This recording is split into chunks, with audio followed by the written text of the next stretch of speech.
ஸ்டாலின் முதலமைச்சரா இந்த OPS EPS வந்து ஒழுங்காக இருந்து அந்த பதவி சண்டை போட்டுக்காம இருந்தா இன்னைக்கு முக ஸ்டாலின் வந்திருக்க முடியாது. இது மறைமுகமாக வந்து அவங்க விஜய் கட்சி கூட கூட்டணி வைக்கணும் கூட நினைக்கிறாங்க. ரொம்ப கேவலமாக இருக்குதுங்க. இது எப்படியாப்பட்ட அதிமுக கட்சி இவங்ககிட்ட கூட்டணிக்கணும் அவங்ககிட்ட கூட்டணிக்கணும் அவங்க சேர்க்கலான்னு சொல்கிறது அந்த கட்சியை வந்து அசிங்கப்படுத்துகிற வேலை. எம்ஜிஆர் பேர் உபயோகப்படுத்தலைன்னா அதிமுக வந்து அடுத்த இது எலெக்ஷன் வர்றது ரொம்ப ரொம்ப கஷ்டம். துரத்தி அடிப்பேன். எடப்பாடி இருந்தாலும் எவனாக இருந்தாலும் துரத்தி அடிப்பேன். நான் என்ன இருக்கு எல்லாத்தையும் விட்டுட்டல. இவங்க 2 பேர் இப்படி இருக்கிறத விட்டு தான் ஒரு நடிகன் சாதாரண ஒருத்தர் நடிகன் 5 பைசா பிரயோஜனம் கிடையாதுங்க. ரெட்டாலே பிடிங்கிடுவாங்க. அப்போ வந்து அதிமுக அடிப்படைன்ற நோக்கத்தில் தான் அதை காப்பாற்றிக்காக தான் இவர் எடப்பாடி ஜாலரா அடிக்கிறார். இதை தான் இவ்வளவு தூரம் இவ்வளோ பேரும் வந்து அந்த அம்மாவே விமர்சனம் கட்சியும் விமர்சனம் பண்ணுறேன் எம்ஜிஆரும் விமர்சனம் பண்ணுறாங்க. விமர்சனம் பண்ணி வாய முடியும். உனக்கு வெக்க ஏனமானல்ல நீ 1000 ஊழல் பண்ண ரைட்டு ஜெயிலுக்கு போ. நீ பண்ண தப்புக்கு நீ ஜெயிலுக்கு போ. வேலுமணியாக இருந்தானாக்கா எடப்பாடி எவனா இருந்தான்னா மக்களை ஊழல் பண்ண சொன்னாங்க இல்லை கட்சி தொண்டை ஊழல் பண்ண சொன்னாங்களா இல்லை அதிகாரிகள் ஊழல் பண்ண சொன்னாங்களா? எடப்பாடியிலேருந்து கீழ் மட்டத்தில் எத்தனை பேர் இருக்கான்? ஒரு கட்சியினுடைய சூடு சூரணை வரவேணா என்ன கூட்டணின்றது வச்சுட்டோம் அவ்வளோதான். அதை பற்றி இப்போ பேச வேண்டியது கிடையாது. அதை பற்றி நீங்கள் எதுவும் பேச வேண்டிய அவசியமே கிடையாது. அதை பண்ணி விமர்சனம் பண்ண வேண்டிய அவசியம் கிடையாது. பிஜேபியினுடைய பேசிக்கு குணம் என்ன? அடுத்தவன் எவன் நல்லா இருக்கக்கூடாது இதான் சொல்லுவாங்க. அடுத்தவன் பொண்டாட்டி வந்து நல்லா இருக்கான்னு சொன்னால் பார்த்துக்கிறதுக்கு பிடிக்காத பண்ணுவான் ஒரு ரவுடி பையன். அதே மாதிரி குணம் தான் வந்து பிஜேபியா. இந்த ஜெயலலிதா தலைமையேற்ற பிறகு வந்த தொண்டர்கள் வந்தால் பார்த்தீங்களா அவங்க தான் இன்றைக்கி கட்சியை வந்து பாஜக கூட கூட்டணி போகணும். அப்புறம் வந்து அவங்க எம்ஜிஆர் கொள்கையில் வந்து செயல்படுற மாதிரி தெரியல.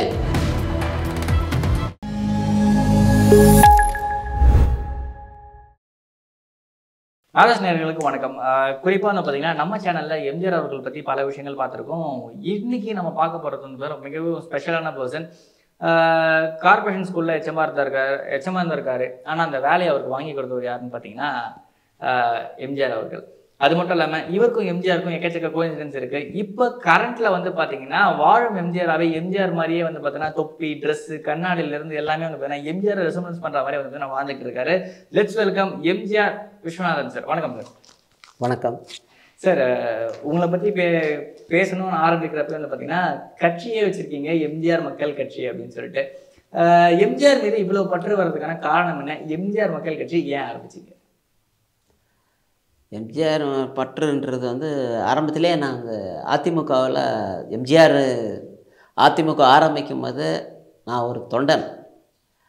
என்னுடைய ஃப்ரெண்டு மூலியமாக அதில் நான் கட்சிக்கு பணி ஆட்ட ஆரம்பித்தேன். அதுக்கப்புறம் இவருடைய செயல்பாடு நியூஸ் பார்க்குறது இந்த பாட்டு இந்த படங்கள் இந்த தோணுது பார்த்தோன்னா ஒரு அவர் மேலேயே ஒரு ஏன் நம்ம அவர் மாதிரி இருக்கக்கூடாது அவர் மாதிரி செய்யக்கூடாது இது மாதிரி மக்கள் பணி ஆட்டலாமேன்னு ஒரு ஆர்வம் அப்போத்துலேருந்து இருந்துச்சு. ஆனால் அந்த காலகட்டத்திலலாம் நாங்கள் வந்து பணத்துக்கு ரொம்ப கஷ்டப்பட்டோம். ஒரு கட்சியை வளர்க்கணுன்னா பணம் தேவை. அந்த பணத்தை வந்து யார் கொடுப்பா? சில எங்கள் ஊர் கிளைச்செல்லாம் அவருடைய வருமானத்துலேருந்து எங்களுக்கு செலவு பண்ணி இந்த கட்சி இதெல்லாம் எங்களுக்கு சப்போர்ட் பண்ணுவார். அந்த இதெல்லாரும் எங்களுக்கு நாங்கள் கூலி வேலை செஞ்சு இது மாதிரி கட்சியை நாங்கள் வால் போஸ்டர் அடிக்கிறது இதெல்லாம் நாங்கள் பண்ணோம். அதான் சொன்னாக்கா அவர்கிட்ட என்ன சினி ஃபீல்டில் இருக்கும்போதே மக்கள் அந்த அவர்கிட்ட என்ன ஒழுக்கம் இருந்துச்சோ அது எங்களுக்கு ஒரு அடிப்படை பாடமாக அமைஞ்சுது.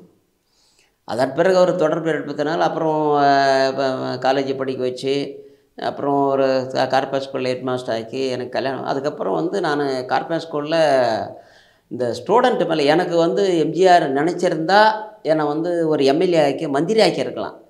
ஆனால் அந்த இதில் அரசியலில் கொண்டு போகிற நான் அரசியலில் ஈடுபட போகிறேன். ஆனால் வந்து என்ன இதெல்லாம் நாம் நேர்மையாக இருக்கணும் இப்படி இருக்கணுன்றதை நான் புரிஞ்சுக்கிட்டு என்ன பண்ணுறது அவருடைய ஆரம்ப காலத்து அரசியல் பல கட்சிகள் தொடர்பு இவர் திமுகவில் இருக்கும்போது இதெல்லாம் பார்க்கும்போது அவர் என்ன பண்ணாரு இந்த அவர் அதை பல கஷ்டங்கள் அனுபவங்களில் ஏன் ஒரு நேர்மையாக இருக்கிற ஒரு தொண்டனை கொண்டு போய் நம்ம இப்போ இந்த குவாலிஃபிகேஷனை படிக்க வச்சுக்கிறோம். சரி ஏன் ஒரு அரசியலில் கொண்டு வரதை விட ஒரு பள்ளிக்கூடத்துக்கு ஹெட்மாஸ்டர் அனுப்புனா நல்லா இருக்குமே, 4 பசங்களை உருவாக்கணும். அந்த இடத்துல போயிருக்காரு போல இருக்குது. இது எனக்கு அப்பாயின்மெண்ட்டு போடுறதுக்கு சாந்தால் ஷெல்லாயர் ஐஏஎஸ்ன்றவங்க தான் அவருக்கு எம்ஜிஆருக்கு ஆலோசனை சொன்னாங்க. அப்போ எம்ஜிஆர் என்ன பண்ணுறாரு வந்து, இந்த பையனை படிக்க வச்சோம், அவன் குடும்பம் கஷ்டம், அதனால் என்ன பண்ணலாம் அப்படின்ற மாதிரி போனேன். அந்த அம்மா என்ன சொன்னாங்கன்னா, சாந்தா ஷெல்லாயர் அந்த அம்மா ட்ரிவாண்ட்ரம் நேட்டிவு, இங்கே தமிழ்நாடு கேடரு. அந்த அம்மா வந்து எம்ஜிஆருக்கு சொல்கிறாங்க, இந்த பையனை வந்து ஒரு இவ்வளோ குவாலிஃபிகேஷன் இருக்குது, அவனை சின்ன பையன்லேயே ஸ்கூலில் ஹெட்மாஸ்டராக போட்டுடலான்ட்டு ஒரு ஆலோசனை சொல்கிறாங்க. சரி இது நினச்சி அவர் என்ன நோக்கம் நினச்சாரோ இந்த அம்மா சொன்னோன்னா அதை அப்படி பண்ணிட்டார். சரி இது பையன் ஹெட்மாஸ்டராக போகலான்னு சொல்லிட்டு தான் ஒரு முடிவு எடுத்து, உனக்கு அரசியலே வேணாம், நீ வந்து ஒரு ஸ்கூலில் ஹெட்மாஸ்டர் போனேன்னா 4 பசங்களை உருவாக்குவேன், ஏன்னா நேர்மையாக இருக்கணும்னு ஆசைப்பட்றேன், நேர்மையான பசங்களை உருவாக்கினா ஒரு சமுதாயத்துக்கு பயன்படும்ன்ற மாதிரி நோக்கத்தில் என்ன பண்ணார், அவர் என்னை அரசியலை விட்டு விலக்கி ஏன்னா இந்த கான்வென்ட் ஸ்கூலில் ஹெட்மாஸ்டர் அனுப்பினார். நானும் வந்து ஆரம்பத்தில் அரசியலில் வந்து நம்ம ஆர்வம் வரத்தை காண்டதுனால அவர் அதை விரும்பலை. ஆனால் இருந்தாலும் என்னை இந்த போஸ்டிங் கொடுத்து வெளியில் அனுப்பின உடனே எனக்கு ஒரு ஃபீலிங், என்னுடைய தோற்றங்கள் செயல்பாடு இவரை பார்க்க வரும்போது திரும்பி போகும்போது ஆடும்போது யோசனை பண்ணுறாரு. பையன் ஒரு யோசனை, ஏன் இப்படி வந்த வேகம் திருப்பி போகிறேன்னு இது மறுபடியும் என்னை கூப்பிட்டு சொல்கிறாரு, நீ வந்து நேர்மையாக இருக்கணும்னு ஆசைப்பட்ற, அரசியல் நேர்மையெல்லாம் இருக்க முடியாது, அதனால் வந்து இது ரொம்ப கஷ்டம், அதனால தான் நீ ஒரு ஹெட்மாஸ்டர் பண்ணணும். ஆனால் முதல்ல வந்து அரசியலுக்கு வரணும்னு ஆசைப்பட்டு முதல்ல உலகத்தை புரிஞ்சுக்கணும், உன்னை சுற்றி என்ன, நம்ம சுற்றி என்னென்ன சரௌண்டிங்ஸ் நடக்குது, சமூக சூழ்நிலை இதெல்லாம் பார்த்து இது பண்ணிக்கணும். அதுக்கு பிறகு உனக்கு எந்த எந்த பீரியடில் நேரத்தில் உனக்கு அந்த எண்ணங்கள் வருதோ அப்போ நீ அரசியலுக்கு வரலான்றத முதல்ல புதுசாக வச்சார். அதுக்கப்புறம் அவரே கம்மா வச்சுட்டு சொன்ன உடனே தான் 2014 இந்த அம்மா ஜெயலலிதா அம்மா வந்து, நானும் அந்த அம்மா கூட வந்து 2 வருஷம் கட்சி பணி செஞ்சுருக்கிறேன் எம்ஜிஆர் சொல்லி. அந்த அம்மா வந்து அமெரிக்கா இதுக்கு பெங்களூருக்கு போகிறாங்க. அதுக்கு பிறகு போயிட்டு வந்த பிறகு அங்கே அந்த பீரியட் போயிட்டு வந்த பிறகு நான் இந்த அம்மாவை பார்க்குறதுக்கு நான் போகிறேன் பேஸ் கார்டனுக்கு. அப்போ பல நிகழ்வுகளை அங்கே பார்க்குறேன்.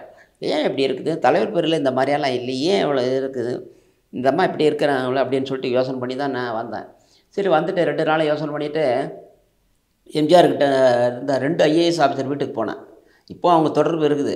அவங்க வீட்டுக்கு போயிட்டு இந்த மாதிரி இருக்கலாம்னு இருக்கிறேன், இந்த மாதிரி இருக்குது, கட்சி இப்படி இருக்குது, தலைவர் படத்தை சின்னதாக போடுறாங்க, தலைவர் என்லைட் பண்ண மாட்டேன்றாங்க, தொண்டர்கள்லாம் இவ்வளோ கம்ப்ளைண்ட் பண்ணுறாங்க, இப்படியெல்லாம் பண்ணுறாங்க, இப்படியெல்லாம் நடக்குதுன்னு சொல்கிறாங்க, எப்படி பண்ணலாம், அதனால் வந்து நான் வேலையை ரிசைன் பண்ணிட்டு ஒரு கட்சி ஆரம்பிக்கலாம் அப்படி தலைவர் பேர்லன்னு சொன்ன பிறகு அதெல்லாம் வேணாம், அந்த போஸ்டிங் போகிறதுக்கு எவ்வளோ கஷ்டப்பட்டாங்கன்றது தலைவர் எவ்வளோ கஷ்டப்பட்டேன்னு எங்களுக்கு தெரியும், அதனால் அவசரப்படாது, நீ அரசியல் வராது உன் இஷ்டம், ஆனால் இருந்தாலும் அந்த போஸ்டிங் முடிஞ்சு நீ ரிட்டையர்ட் ஆன பிறகு நீ என்ன முடிவுன்னா எடுத்துக்க அப்படின்ற மாதிரி எனக்கு அட்வைஸ் பண்ணாங்க. அப்புறம் 2014 இந்த நிகழ்வு நடக்குது. 2015 நான் ரிட்டையர்டு. நான் அதிலேருந்து எனக்குள்ளவே ஒரு தீர்மானம் போட்டுக்கின்னு நம்ம அரசியலுக்கு போய் ஆகணும், இது பண்ணணும் அப்படின்ட்டு. ஆனால் இந்த அரசியல் கட்சி ஆரம்பிக்கிறதுக்கே வந்து ஜெயலலிதா நிச்சயமாக ஒரு மூல காரணம். ஏன்னா அந்த அம்மா வந்து ஜெயலலிதாவுடைய கூட இருந்தாங்க, சினிஃபீல்டில் நடித்தாங்க, அரசியலில் இருந்தாங்க. ஆனால் வந்து அந்த இமிட்டேஷன் வந்து அவருடைய கொள்கை என்ன ஏதுன்றது வந்து ஜெயலலிதா அம்மா அதிகமாக அவருடைய பாலிசியை கொண்டு வரல. கட்சி ஆரம்பித்தவர் அவர். ஆனால் இந்த மாதிரி ஏன் இப்படி போகிறாங்க, அப்படி இருக்கக்கூடாதுன்னு சொல்லிட்டு எனக்குள்ளே அவங்களுக்கு ஒரு எதிர்ப்பை மனசை உருவாக்கிட்டு அந்த கட்சியை வந்து போகணும் அப்படின்னு சொல்லிட்டு தான் ஆரம்பிக்கிறேன்னு யோசனை பண்ணேன். 2016 முடியுது. ஆரம்பத்தில் இன்னொன்று எம்ஜிஆர் சொல்லிட்டு போனார், மெட்ராஸ் லா காலேஜில் எனக்கு 85 சீட்டு, 84 எனக்கு லா காலேஜ், நான் லா படிக்கணும்னு ஆசைப்பட்டேன், முதல்ல கலெக்டர் ஆகணும்னு ஆசைப்பட்டேன், அது நிறைவேறல. ஃபஸ்ட்டு இதுலேயே வந்து அடிபட்டு, அதுக்கப்புறம் ஏஜ் எக்ஷன் பண்ணதுனால எனக்கு குறைச்சதுனால யூபிஎஸ்சி எழுத முடியல. சரி பரவாயில்ல, அது என்ன வாழ்க்கைன்னு சொல்லிட்டு சரி அட்லீஸ்ட் இதுக்காக வக்கீலாக ஆகலான்னு சொல்லிட்டு என்ட்ரன்ஸ் எக்ஸாம் எழுதுகிறேன். அதில் கொஞ்சம் சில மாற்றங்கள் வந்து பண்ணலை. செமஸ்டர் நான் செமஸ்டர் பேட்டர்னில் வந்து அவங்களுக்கு செமஸ்டர் பேட்டர்னில் ப்ரியாரிட்டி கிடைக்குது, நான் செமஸ்டரில் இருக்கிற ப்ரியாரிட்டி கிடைக்குது, நான் செமஸ்டரில் இருக்கிறவங்களுக்கு கிடைக்கல. சரி இது என்ன பண்ணுறேன், அங்கே ஒரு ப்ரொஃபஸர் சொல்கிற அது மாதிரி வந்து அவர் தான் உங்கள் தலைவர்கிட்ட சொன்னீங்கன்னு ஒரு மாற்றம் வரதுக்குன்னு அப்புறம் கேட்டுட்டு போயிட்டு நான் நேரடியாக அவர்கிட்ட இந்த மாதிரி நடக்குதுன்னு சொன்னோன்னே அப்போ இருந்த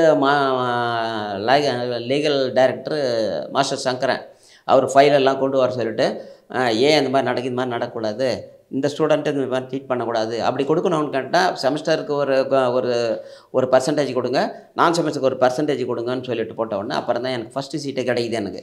அதுக்குள்ளே வேலைக்கும் சொல்லிட்டாரு. அப்புறம் வந்து ரெண்டுமே ஒன்றா வந்துட்டு எனக்கு என்ன பண்ணுறதுன்னு புரியல. அப்புறம் எம்ஜிஆர் கிட்ட கேட்டேன், அண்ணா இந்த மாதிரி நான் எப்போவுமே அண்ணான்னு தான் கூப்பிடுவேன், இன்றைக்கும் அவர் கூட இந்த ஐஏஎஸ் அண்ணான்னு தான் கூப்பிடுவேன் இன்றைக்கும். அந்த ஒரு வார்த்தை வந்து எல்லாருக்கும் ப்ளீஸிங்காக இருக்கும். ஏன்னா என் குடும்பம் பழகுனா நான் அப்படி தான் பழகிட்டேன் மரியாதையோட. அப்புறம் சொன்னவொடனே என்ன பண்ணாலும், உனக்கு இப்போ வந்து வேலை தான் முக்கியம். வயசானம்மா வீட்டில் இருக்கவங்க சொங்க அம்மா இருக்காங்கல்ல, அவங்க அம்மாவுக்கு நீ சோறு போடணும்ல, அதனால் நீங்கள் அம்மாவை நீ பார்த்துக்கணும், அதனால் நீ முதல்ல வேலைக்கு போ. ஆனால் ரிட்டையர்ட் ஆன பிறகு வக்கீல் ஆகணும்னு சொன்னார். 2016 2015 ரிட்டையர்டு, 2016 லா காலேஜ் ஜாயின் பண்ணுற அவர் சொன்ன மாதிரி. அப்புறம் 3 வருஷம் பிஎல் முடித்தேன். இப்போ வந்து நடுப்புற வந்து 2016 வந்து அசம்பிளி ஜென்ரல் எலெக்ஷன் வருது. ஜெயலலிதா அம்மா அந்த கட்சி இது தலைமை நிர்வாகி. அப்புறம் வந்துட்டு சரி நமக்கு இடையில ஒரு ஹெட் மாஸ்டராக இருந்தோம், சரி இப்போ மறுபடியும் நம்ம கட்சி பணி தொடரலாம் இருக்கிற காலத்தை அப்படின்னு யோசனை பண்ணி என்ன பண்ணுறோம், பெரம்பூர் தலைமையகத்தில் வேட்பாளருங்களெல்லாம் வேட்புமனு கொடுக்க சொல்கிறாங்க. நான் போயிட்டு கொடுக்குறேன். அப்புறம் அதில் வந்து செம்மலை என்றவர் தான் கிட்ட நான் சொல்கிறேன், அவர் பழக்கமானவர். இந்த மாதிரி வந்து நான் தலைவர் படிக்க வச்சு வளர்க்கணும் அப்படியான்னு சொல்லிட்டு அது எல்லாரும் பொட்டியில் போட்டாங்க, இந்த மட்டும் தனியாக கையில் எடுத்து வச்சுக்கிட்டாரு. ஸோ எனக்கு கிடைக்கும்னு எதிர்பார்த்தேன். அப்புறம் பார்த்தானாக்கா ஒரு நெகட்டிவாகி போச்சு, கிடைக்கல. அப்படின்னு பார்த்தா வந்து பெரம்பூர் தொகுதி என்ன கேட்டிருந்தா அது வந்து வெற்றிவேலு கொடுக்குறாங்க. ஒரு கட்சி ஆரம்ப காலத்தில் நம்ம கூட இருந்தவன், ஒரு அடிமட்ட தொண்டன், அந்த அதிமுகவுடைய தொண்டனுக்கு ஒரு ப்ரியாரிட்டி கொடுக்காத திடீர்னு வந்து உள்ளே நுழைஞ்சு காங்கிரஸ் நுழைஞ்ச வெற்றிவேல் கொடுக்குறாங்கன்னு கோவத்தில் என்ன பண்ணேன், சரி இந்த அம்மா எதிர்த்தே ஆகணுன்ற மாதிரி ஒரு துணிச்சல் எனக்கு எப்போவுமே துணிச்சல் அதிகம். அந்த துணிச்சலை வளர்த்தவரே எம்ஜிஆர் தான். இது தான் செய்யணும், இதை தான் பண்ணுன்னு சொல்லி கொடுத்தாரு. முதல் தர பார்க்கும்போது முதல்ல குடும்பம் உனக்கு, அப்புறம் தான் அரசியல் சொன்னார். யாருக்கும் எந்த தலையும் அந்த மாதிரி சொல்ல மாட்டாங்க. நமக்கு கட்சி தலைவர், நம்ம கட்சிக்கு ஒரு 10 பேர் கிடச்சா போனேன். அவர் வந்து நம்ம அந்த கட்சி தொண்டனுங்களை படித்தவங்களை எப்படி ட்ரீட் பண்ணணும், எந்த வழியில் அவங்களுக்கு போனால் அவங்க நல்லா இருப்பாங்கன்ற மாதிரி அது மாதிரி தான் யோசனை பண்ணவர். அப்புறம் கொஞ்சம் ஒரு 2 வாரம் கழித்து இவர்கிட்ட வந்து இந்த குறையெல்லாம் வந்து நேரடியாக சொல்லுவேன். அது மாதிரிலாம் சொல்ல இவ்வளோ பேர் இருக்கிறாங்க, அவங்க மத்தியில் சொல்லக்கூடாது, உனக்கு என்ன குறையன்னு இங்கே தெரியுதோ அதை ஒரு பேப்பரில் எழுதி கொண்டா நான் பார்த்துக்கிறேன் அப்படின்னு தான் சொன்னார். அப்புறம் சொல்கிறாரு, வலிய சண்டைக்கு போகாத, வலிய சண்டைக்கு வந்து விடாது 2வது தடவை சொல்லி கொடுத்தாரு. அப்புறம் 2 மாதம் அப்படின்னு போனோன்னா நீ வந்து பசின்றவங்களுக்கு இல்லைன்னு மட்டும் சொல்லக்கூடாது, உங்ககிட்ட என்னால் முடியுமா அதை செய்ய அப்படின்னாரு. இன்னி வரைக்கும் அந்த 3த்தையும் நான் இன்னி வரைக்கும் தொடர்ந்து செஞ்சிட்ருக்கிறேன். இப்படி இந்த வாழ்க்கை போகும்போது இந்த எனக்கு இந்த ஒன்று எம்ஜிஆருடைய கொள்கைகளை ஃபாலோ பண்ணாமல் அவர் காலத்தில் அரசியல் போகிற மாதிரி இல்லாதனால தாக்கத்தினால தான் எம்ஜிஆர் கொள்கையில் புகழையும் அவருடைய புகழ் என்றைக்குமே இருக்கணும் மக்கள் மத்தியில்னு சொல்லிட்டு தான் இந்த கட்சியை நான் 2017/1/2016 இந்த கட்சியை துவங்குறேன். எம்ஜிஆரோட பிறந்தநாள் அன்னைக்கு என்னுடைய பிறந்தநாள் நான் சரி அவர் பிறந்தநாள் அது மாதிரி நம்ம பிறந்த அப்புறம் கிட்டோம் அதுக்கு அவர் பிறந்தநாள்லேயே அந்த கட்சியை வந்து தொடங்குறேன். அப்புறம் சென்னை பிரஸ் கிளப்பில் ஒரு பேட்டி கொடுத்தேன், இது மாதிரி வந்து என் கட்சியில் எல்லோரும் நிற்கிறோம், அதனால் வந்து பண்ண பிறகு அவங்க பேட்டி எடுக்கும்போது என்ன கேட்குறாங்க, எம்ஜிஆர் ஜெயலலிதா அம்மா எதிர்த்து கட்சி ஆரம்பிக்கிறப்ப ஒரு பக்கம் ஓடி போயிட்டார், திருநாகர் ஒரு பக்கம் ஓடி போய் நீ எந்த மொழிக்கு ஓட போகிறீங்க, எந்த மொழியை பார்த்து ஓட போகிறீங்கன்னு கேட்குறாங்க. வேடிக்கை கேட்டேன் நான் அப்படின்னு நான் என்ன சொன்னேன், நான் ஆளை பார்த்து ஓடுற ஆள் கிடையாது, எதிர்த்து நிற்கிற ஆள், நான் எந்தாச்சு. ஆனால் எம்ஜிஆர் கொள்கை மாறுபட்டதுனால தான் அந்த கட்சி நான் ஆரம்பித்தேன். அதனால் எம்ஜிஆருக்கு வந்து யார் எதிரியாக இருந்தால் அது கடவுளே இருந்தாலும் நான் அவங்கள கண்டிப்பாக எதிர்ப்பேன்றது சொல்லிவிட்டு அந்த கட்சியை ஆரம்பித்தது காரணம். இன்றைக்கி அது மாதிரி போயிட்டுருக்குது. நான் 2016 கட்சி ஆரம்பிக்கும் போது நிலைமை வேறு. அப்போ ஓட்டுக்கு யாரும் பணம் கொடுக்கல. அப்போ தான் வந்து முதலாக வந்து 2000 நினைக்கிறேன் கருணாநிதி வந்து ஓட்டுக்கு 500 ரூபா தரார். இந்த 2001 அந்த 5 வருஷம் முடிஞ்ச பிறகு அந்த எலெக்ஷன் வரும்போது இந்த இவங்க என்ன பண்ணுறாங்க, இந்த பணமே கொடுக்கலன்னா கூட கண்டிப்பாக ஏடிஎம்கே தான் ஜெயிச்சிருக்கு தான். அந்த அவசரப்பட்டு என்ன பண்ணிட்டாங்க, அவர் 500 ரூபா கொடுத்தாரு, 2000 ரூபா கொடு ஓட்டுக்குன்னு சொல்லிட்டு தான். அப்போ தான் அந்த ஓட்டினுடைய மதிப்பு என்ன விலை மதிப்பான ஓட்டை விற்கிற பீரியடே அப்போ இவங்க 2 பேரில் தான் ஆரம்பிச்சது. ஆனால் இது இப்போ போயிட்டு இப்போ என்ன கேட்குறாங்க, ஓட்டுக்கு பணம் கொடுத்தா தான் ஏன் ஓட்டு போடுவான்ற நிலைமை மாறிப்போச்சு. அதில் வந்து காலத்தின் கட்டாயம், பணம் கொடுக்கலன்னா ஓட்டு போட மாட்டாங்க. ஏன்னா 100ல் ஒரு 1% 2% ஆளுங்க தான் பணம் வாங்காமல் நேர்மையாக மனசில் இப்படி தான் நம்ம ஓட்டை இப்படி தான் பயன்படுத்தணும், தவறான முறையில் பயன்படுத்தக்கூடாதுன்னு சொல்லிட்டு இருக்காங்க. 99% பணம் கொடுத்தா தான் கட்சி. இது எல்லாத்தையும் பண்ணி எல்லாமே இப்படி தான் நடந்து போயிட்டு இருக்குதுன்னா எப்படி உணர முடியும்? எனக்கு பெரிய சங்கடத்தில் இருக்குது. கட்சியை விட்டுறதா இல்லை தொடர்ந்து நடத்துறதா? தொடர்ந்து நடத்துறோன்னா பணம் வேணும். கட்சி இப்போ நான் அதை விட்டுட்டாலும் அது இப்போ என்ன விடமாட்டேங்குது, சூழ்நிலை அப்படி இருக்குது. ஆனால் அதுக்காக வந்து இப்போ இருக்கிற அரசியலாம் புதுசாக கட்சி ஆரம்பித்தவங்க பார்த்தாலும் அது என்னுடைய போக்கை நான் மாற்றிக்கிட்டு நான் தயார். என்னுடைய ட்ராக் என்ன? எம்ஜிஆர் ட்ராக்கு. அவருக்கு என்ன கொள்கையோ, அவர் என்ன மக்களை நோக்கி செஞ்சார், அதை பற்றி தான் நான் யோசனை பண்ணிட்டு இருந்தேன். தவிர அதை பார்க்க 2026 என்ன என்னுடைய டார்கெட்டு என்னான்றது ஒரு நல்ல முடிவெடுத்துக்காக தான் 2026 தேர்தல் நோக்கி நாங்கள் பயணிச்சிட்ருக்குறோம். தேர்தலில் போட்டியிடுறதுக்கான வாய்ப்பு இருக்கா? போட்டியிடுறோம், டெஃபினட்டாக போட்டியிடுறோம். அது வந்து அதிமுக வந்து நான் வளர்த்த கட்சி, அவர் தொடங்கின கட்சியை நாங்கள் வளர்த்த கட்சி. அதனால் நான் ஒரு கட்சியை வந்து எம்ஜிஆர் வந்து நாங்கள் வந்து எம்ஜிஆருடைய கொள்கைக்கும் அவர் புகழ வளர்த்தது தான் அந்த கட்சியை மெயினாக ஆரம்பித்தது. இப்போ அதே மாதிரி வந்து 2026 நான் போன எம்பி எலெக்ஷன்லேயே வந்து அதிமுக ஆதரவாக இருக்கணும்னு சொல்லிட்டு தான் நாங்கள் எலெக்ஷனில் கண்டெஸ்ட் பண்ணல. அதே மாதிரி வந்து ஈரோடு கிழக்கு தொகுதி 2 தடவை நிற்கும் போது இடைத்தேர்தலில் நாங்கள் நிற்கலை. ஏன்னா வந்து அதிமுக தோக்கக்கூடாதுன்னு தாய் கட்சி, அது எம்ஜிஆர் தோத்தா மாதிரி. அது மற்றவங்க எப்படி நினைக்கிறாங்களே தெரியும். எப்படி ஒன்றாலும் கட்சி நடத்தலாம், எப்படி ஒன்றாலும் போகலாம், யாருக்காலும் நினைக்கிறாங்க. அப்படி அந்த மாதிரி இருக்கும். ஒரே இது அழிக்க முடியாத கட்சி, யாராலும் வந்து ஒன்றுமே அசைக்க முடியாத கட்சி இது. அந்த மாதிரி போக்கில் போகல. அதனால் நாங்கள் வந்து இந்த கட்சியை வந்து 2026 அதிமுகவுக்கு முழு ஆதரவு கொடுக்குறோம். அதே சமயத்தில் வந்து அந்த கட்சியும் தேர்தலும் போது நாங்களும் தேர்தலில் பங்கு கொள்ளணுன்றது தான் நினச்சி செயல்படுறோம். கூட்டணி வச்சு பங்கு இருக்கிற மாதிரியா இல்லைனா எப்படி? அதான் கூட்டணின்னு கிடையாது, ஆதரவு கொடுக்குறோம். அதான் கூட்டணி போய் தான் நாங்கள் ஆதரவு கொடுத்துட்டு கூட்டணியும் போகிறோம். அதில் தான் வந்து தேர்தலையும் பங்கேறுறோம்.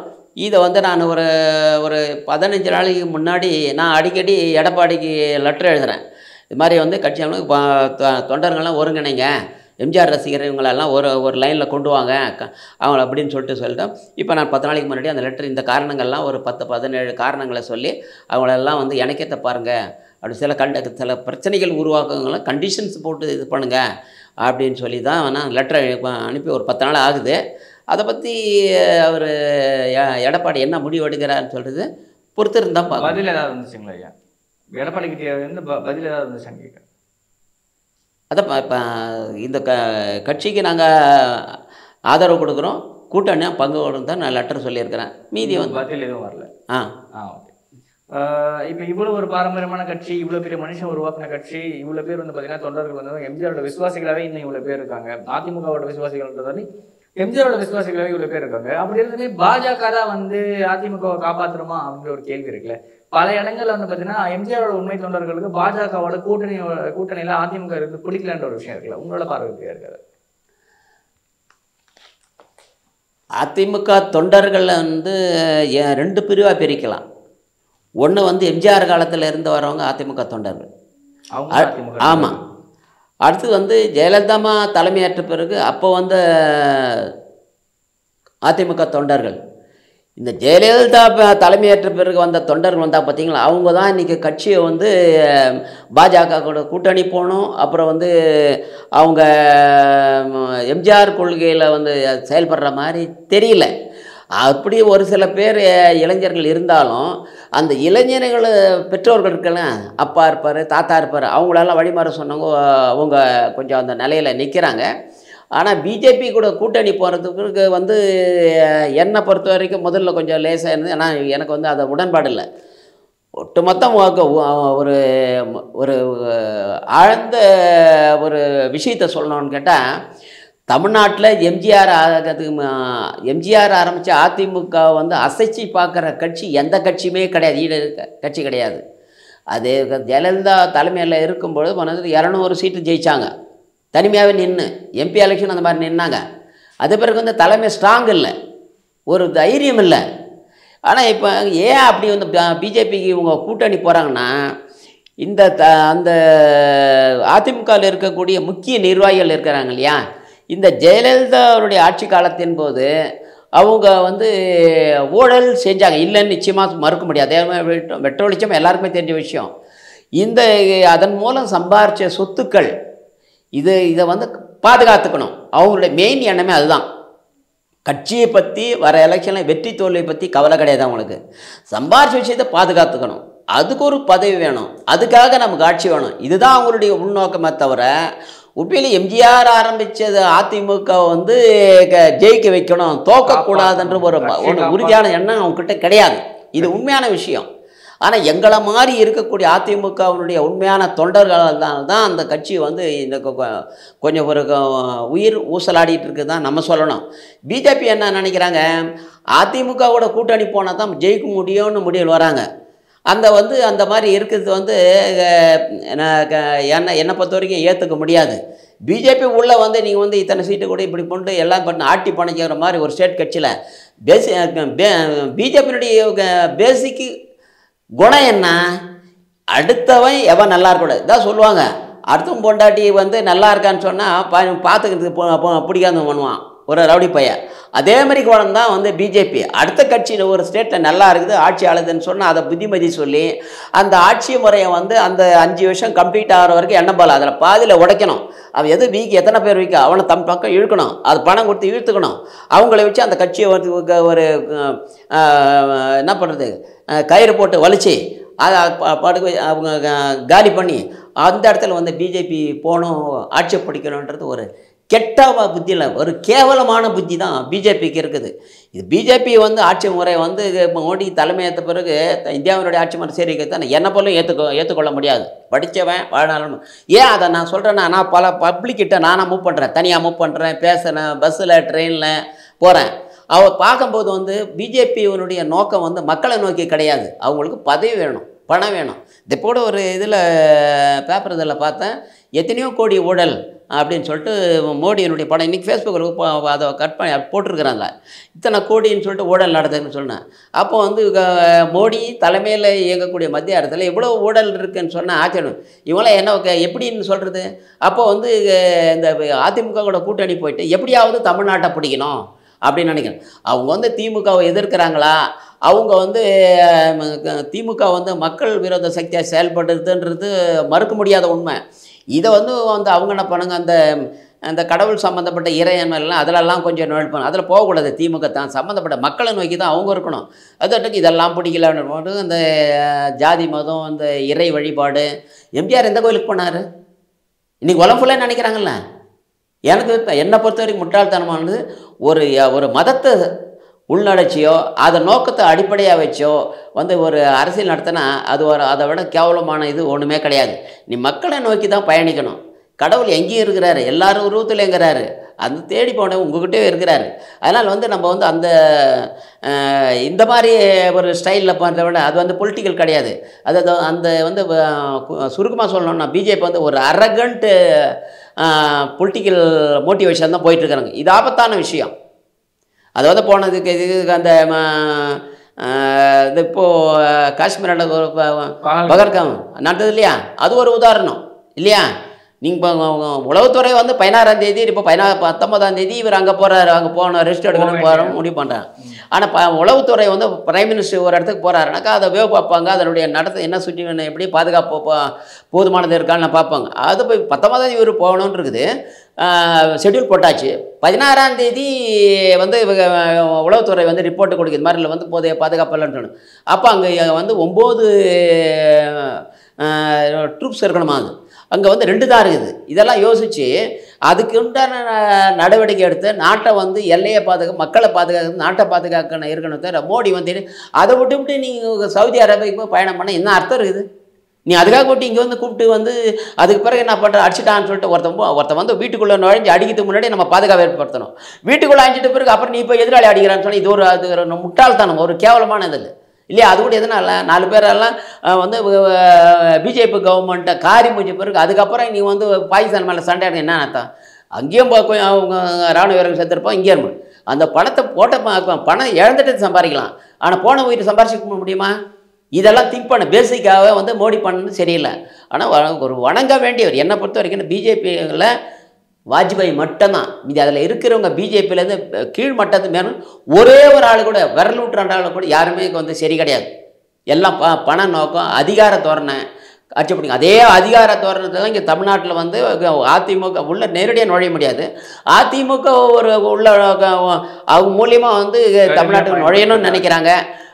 அதை வந்து பண்ணுறது வந்து சரியில்லை. இன்னொரு விஷயத்தையும் நான் சொல்லிடுறேன். இவங்க வந்து இது இப்போ கூட்டணி பற்றி முடிவாயிட்டு. ஆமா, இப்ப அண்ணாமலை அவர்களும் எல்முருகன் அவர்களும் பாஜக கூட்டணி ஆட்சி, பாஜக ஆட்சின்ற மாதிரி விஷயங்கள் வந்து பேசிட்டு இருக்காங்க. அதிமுகவோட கூட்டணிக்கு வந்து படாத பாடு பாஜக பாடுறப்ப வந்து பார்த்தீங்கன்னா அது எப்படி பாஜக ஆட்சின்னு பகிரங்கமா இவங்க பேச முடியுதுன்னு ஒரு கேள்வி இருக்குல்ல. அப்போ அண்ணா திமுக தொண்டர்களோட மனநிலை எப்படி இருக்கும், எவ்வளவு வேதனைப்பட்டிருப்பாங்க, இந்த சுயமரியாதை சார்ந்த விஷயங்கள்லாம் எங்க போச்சுன்னு ஒரு கேள்வி இருக்குல்ல. சுயமரியாதை இருக்க அதிமுக தொண்டர் பாஜக ஆட்சி வரும், அதிமுக தான் பாஜக ஜெயிக்க வைக்கணுமே, இல்லைன்னா பாஜகவுக்கு ஓட்டே வராதுன்ற மாதிரி ஒரு நிலை இருக்கிறப்போ பாஜக ஆட்சி நம்ம பேசுறாங்க, எடப்பாடி உட்பட யாருமே பதில் சொல்லலன்ற ஒரு கேள்வி இருக்கும்ல. அப்போ சுயமரியாதையா இருக்க ஒரு தொண்டனுக்கு வந்து எவ்வளவு ஒரு வருத்தமா ஒரு வேதனையாகவும் இருக்கும். அதுக்கு பேசிக்கான விஷயம்னா எடப்பாடியிலேருந்து எஸ்பி வேலுமணி இது மாதிரி ஆளுங்கள்லாம் நிறைய பேர் ஊழல் பண்ணி பணம் சம்பாரிச்சிட்டாங்க. அதனால் வந்து அவங்க வந்து அதை தான் அந்த ஒரு புடியை தான் அவங்க வந்து பிஜேபி பிடிச்சி வச்சுட்டுருக்குறாங்க. ஸோ இந்த தவறுகள் வந்து இந்த அதிமுக உயர்மட்ட ஆள் எடப்பாடி போன்ற எஸ்பி வேலுமணி போன்றவர்கள் வந்து அதை வந்து அந்த மாதிரி தவறுகள் பண்ணாத ஒரு தைரியமாக நிற்கலாம் இல்லையா. அந்த தைரியம் வந்து ஏன் இப்போ தைரியம் இல்லைன்றதுனால நம்ம மாட்டிக்குவோம், ஏதாவது நம்ம பனிஷ்மெண்ட் பண்ணுவாங்க, இதெல்லாம் பாதிப்பு இருக்குன்றதுனால வந்து அவங்க வந்து காலில் விழுந்துட்டாங்கன்னு தான் வெட்ட வெளிச்சமாக சொல்லணும். இல்லைன்னா வந்து இல்லை, அப்படி இல்லைன்னு சொன்னாக்கா அண்ணாமலையும் எல்முருகனும் சொல்லாங்களே அடுத்த 2026 தேர்தலில் சட்டசபையில் வந்து பிஜேபி கொடி போட எவ்வளோ தைரியம் இருக்கும். அந்த தைரியம் அதிமுகவில் இருக்கக்கூடிய ஒருத்தனுக்காவது இருந்ததா? எடப்பாடியிலேருந்து கீழ் மட்டத்தில் எத்தனை பேர் இருக்கான்? ஒரு கட்சியினுடைய சூடு சூரனை வரவேணா என்ன கூட்டணின்றது வச்சுட்டோம், அவ்வளோதான். அதை பற்றி இப்போ பேச வேண்டியது கிடையாது. அதை பற்றி நீங்கள் எதுவும் பேச வேண்டிய அவசியமே கிடையாது. அதை பற்றி விமர்சனம் பண்ண வேண்டிய அவசியம் கிடையாது. எம்ஜிஆரோ ஜெயலலிதா அவர்களோ இருந்திருந்தா இந்த மாதிரி ஒரு பேச்சு பாஜக காரங்க பேசியிருக்க முடியுமான்னு பேசியிருக்க முடியாது. எம்ஜிஆர் இருந்துட்டானாக்கா எங்கேயோ இந்தியாவை தாண்டியே ஓடிட்டு இருக்கணும்னுங்க. அப்போ எனக்கு தெரிஞ்சு பிஜேபி வந்து எனக்கு இல்லை உருவாகல. ஜெயலலிதா இருந்தாங்கனாக்கா எடுத்து கட்டை எடுத்து நடிச்சிருப்பாங்க. இங்கே நட வந்து பேசுறது வெளியே ஓடுறான்னு தடுத்திருப்பாங்க. ஏற்கனவே 2011, 16 காலகட்டத்தில் பாஜக வந்து அதிமுகவோட கூட்டணி வைக்கிறதுக்கு படாத பாடுபட்டுச்சு. அருண் ஜெட்லி உட்பட பல பேர் வந்து பார்த்தீங்கன்னா போயஸ்கானில் காத்திருந்து இந்த அம்மா சந்திக்காததுனால வெளில போனாங்கன்ற மாதிரி செய்திகளுமே நம்ம பார்த்துருந்தோம். பாஜகவோட கூட்டணி வைக்க மாட்டேன்னு சொல்லிட்டு பகிரங்கமாக அறிவிச்சிருந்தாங்க. அதெல்லாம் மோடியா லேடியான்னு சொல்லிட்டு ஓப்பன் சேலஞ்ச் பண்ணியிருந்தாங்க. இதுக்கப்புறமா வர எந்த ஒரு தேர்தலையும் பாஜகவோட கூட்டணி வைக்க மாட்டேன்னு சொல்லிட்டு அனௌன்ஸ் பண்ணியிருந்தாங்க அம்மையார் ஜெயலலிதா அவர்கள். அப்படி இருக்கிறப்ப அவங்க வழியில நடக்கிறதா சொல்ற இப்ப இருக்க அதிமுகவினர் ஏன் அந்த வார்த்தைகளை கொஞ்சம் கூட மதிக்கிறதே இல்லைன்ற ஒரு கேள்வி இருக்குல்ல. அதாவது நான் சொன்னேனே, இவங்க ஊழல் நிறைய செஞ்சிருக்கிறதுனால அவங்க புடியெல்லாம் பிஜேபி கையில் இருக்குது. அதனால் அவங்க வந்து ஆட்சியில் வந்து உள்ள ஏடிஎம் கூட அலையன்ஸ் பண்ணி அது உள்ள நுழைஞ்சானுங்க. இவங்களுடைய தவறுகள் வந்து தானே அவங்களுக்கு தைரியம் கொடுக்குது. இவங்களுக்கு தைரியம் இல்லாத போயிடுது. திருடனுக்கு தேல் கொட்டின மாதிரி. ஆமாம், அப்போ கொள்கையை விட்டுட்டானே. எம்ஜிஆர் கொள்கை என்ன? தேர்தல் காலத்தில் எம்ஜிஆருடைய கொள்கை என்ன? தேர்தல் காலத்தில் ஜெயலலிதாவுடைய கொள்கை என்ன? இந்த கொள்கையை வித்துட்டாங்க. எந்த காலத்தில் வந்து பிஜேபி உடன் கூட்டணி கிடையாதுன்னு ஜெயலலிதா சொன்னாங்க. அப்போ எடப்பாடியை வந்து இவங்க எல்லாரும் அந்த குரூப் சேர்ந்தவங்க எல்லாம் அம்மான்னு சொல்கிறாங்க. அந்த அம்மாவை சொன்னதனுடைய கொள்கையை நீங்கள் மதிக்கலையே. நீ 1000 ஊழல் பண்ண, ரைட்டு, ஜெயிலுக்கு போ. நீ பண்ண தப்புக்கு நீ ஜெயிலுக்கு போ. வேலுமணியாக இருந்தானாக்கா எடப்பாடி எவனா இருந்தான்னா ஜெயிலுக்கு போ. மக்களை ஊழல் பண்ண சொன்னாங்க இல்லை கட்சி தொண்டை ஊழல் பண்ண சொன்னாங்களா இல்லை அதிகாரிகள் ஊழல் பண்ண சொன்னாங்களா? நீ ஊழல் பண்ணிட்டு கொலை வழக்கில் இது ஈடுபட்டுட்டு நீ வந்து நீ தவறுகளாம் செஞ்சுட்டு வந்து நீ கட்சியை கொண்டு மாட வைக்கிறன்னு அர்த்தம். எடப்பாடி உனக்கு அறிவு இல்லை, உனக்கு சூடு சூரணம் இல்லை இல்லையா? நமக்கு இந்த வீரராக்கியம் வைராகியம் என்னை பெற்ற அப்பா தாய் தப்பம் வந்து ஒரு வைராகியமாக கொள்கை பிடிப்பில் இருந்தாங்க. ஒரு என்ன சொல்கிறது, நீதி நேர்மன்னு இருந்தாங்க. எப்படி அந்த ஒழுக்கத்தோட வளர்த்தாங்க. இவங்க அப்பா அம்மா கிட்ட இவங்க எடப்பாடி எஸ்பி வேலு இந்த மாதிரி உயர்மட்டத்தில் இருக்கிறவங்களாம் கோடி கூட சேர்த்துட்டவெல்லாம் அவனுக்கு கொள்கை பிடிப்பு இருக்குதா? உனக்கு ஒரு இதே அண்ணாமலை அவர்கள் அதிமுகவோட கொள்கை தலைவரான அண்ணாவை பற்றி தவறாக பேசுகிறாரு. அப்போ எதுவுமே பேசவே இல்லை. எம்ஜிஆர் பற்றின ஒரு சில விஷயங்கள் எம்ஜிஆர் ஆட்சி நாங்கள் தருவோம்னு சொல்லிட்டு பாஜக அனௌன்ஸ் பண்ணது அப்போ எதுவும் பேசவே இல்லை. எம்ஜிஆர் மாதிரி நாங்கள் ஆட்சியை பிடிக்குன்னு விஜய் பேசுகிறார், அப்போ எதுவுமே பேசவே இல்லை. அம்மையார் ஜெயலலிதா அவர்களை A1 அக்யூஸ்டுன்னு சொல்லிட்டு அண்ணாமலை பேசுகிறார், அப்பவுமே எதுவும் பேசவே இல்லை. அப்ப என்ன எதுக்கு தான் அதிமுக ரியாக்ட் பண்ணும், அதிமுக தலைவர்கள் ரியாக்ட் பண்ணுவார்கள்னு ஒரு கேள்வி இருக்குல்ல. அதாவது பிஜேபியில் இருக்க அந்த ஏடிஎம்கேல இருக்கக்கூடிய உயர்மட்ட ஆளு யாருன்னா ஆளுக்கு தடியாடுத்தவெல்லாம் தண்டல்காரன்ற மாதிரி பேட்டி கொடுக்குறாங்க. ஒன்று. ரெண்டாவது, இதெல்லாம் எதையும் கேட்க மாட்டேன்னு கம்முன்னு வாய முடியும் தான் நல்லது. இது எதிர்த்து குரலை கொடுத்தா கண்டிப்பாக அடுத்த செகண்டு இடி இந்த மாதிரி ரைடெல்லாம் உருவாக்கி தூக்கின்னு போயிடுவாங்க. அந்த இதில் தான் அவர் வந்து கூட்டணி எதை கூட்டணி வந்து எதை வச்சு நான் அமித்ஷா வந்து இங்கே பேசினார் 2-3 மாதத்துக்கு முன்னாடியே. என்ன சொல்கிறேன், கூட்டணி எதுக்கு தைரியம் வந்தது? அவன் பையன் மாட்டிக்கான். நான் கேள்விப்பட்ட வரைக்கும் எடப்பாடிக்கு வந்து வாரிசு இல்லை. எடப்பாடிக்கு மித்துன்னு ஒரு பையன் வாரிசு இல்லை. அவன் வந்து அவங்க அண்ணன் பையனை எடுத்து வளர்த்ததா சொல்கிறாங்க. ஆக்சுவலாக இவருக்கு வாரிசு கிடையாது, பிள்ளை வாரிசு கிடையாது. அந்த சின்ன குழந்தையிலே அவங்க அண்ணன் பையன் எடுத்துகிட்டு வந்து வளர்க்கறதா சொன்னாங்க.